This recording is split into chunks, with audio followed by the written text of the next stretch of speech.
सखी वो देखो ना ललका रुमलिया वाला के टोपी से बानर निहन ताकत अपन मुंह नहीं खे देखत लंगूर निहन बा साला अंगूर के चक्कर में लागल बा। अरे हाँ ये सखी वो देखो ना ललका को मछिया वाला के मोगा निहन खाली छतवे पे हमनिए के टुकुर टुकुर ताकत। अरे ये सखी चलो चलो नीचे चल के कनी के इज्जत उतारल जाओ।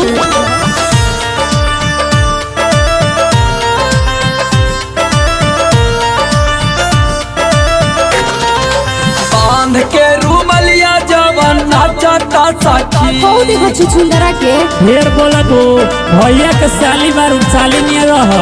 बांध के रुमलिया जवन नाचता सखी खाली छत हवे पा खाली छत हवे पा खाली छत हवे पा टुकु कुता कता सखी खाली हमानी पाटू टुकु तकता सखी।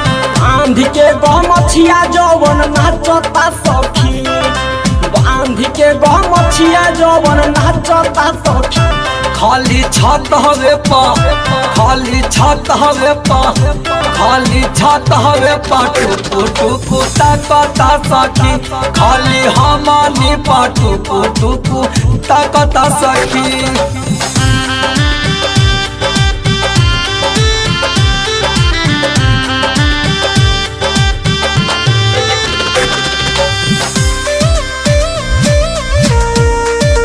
ये सोनू भैया एखनी के अपन भाषा में समझावा ऐसे सब समझे वाला ना बाड़ी।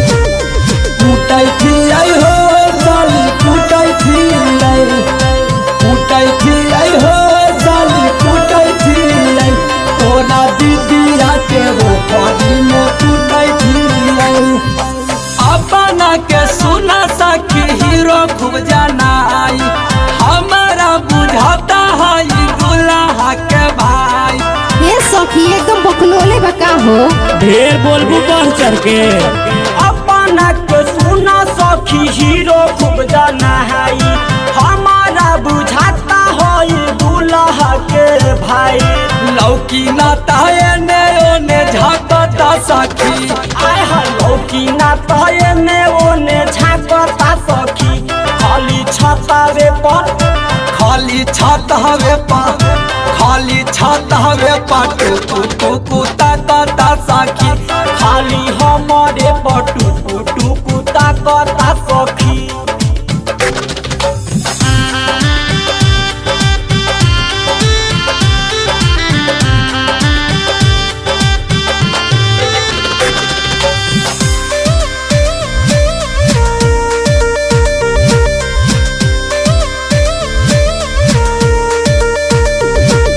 चाल गाइल गे रसनी चाल गाइल चाल गाइल गे रसनी चाल गाइल छोड़ी सोनू यार तू भातार पहिले एक जगह खाड़ बाटे कहीं नहीं जाता हमारा के सखी पका लफुआ बुझाता।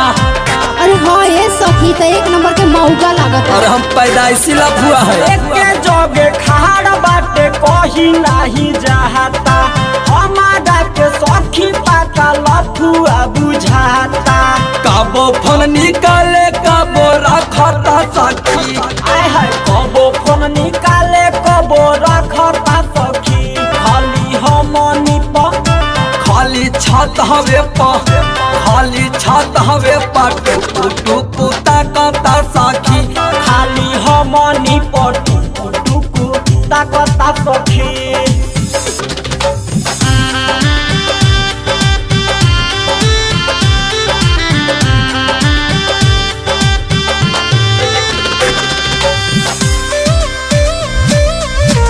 ले भाई वो लूटा लूटा एथनी ते हम ठंडावतानी तभी थक थमदी। यार लाई लियो जी साली प्यार लाई लियो यार लाई लियो जी साली प्यार लाई लियो तो हर तीनों बहिन के भातार लाई लियो।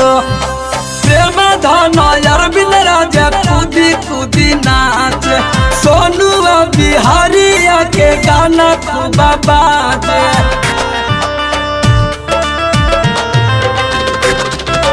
प्रेम धन बिंद राजा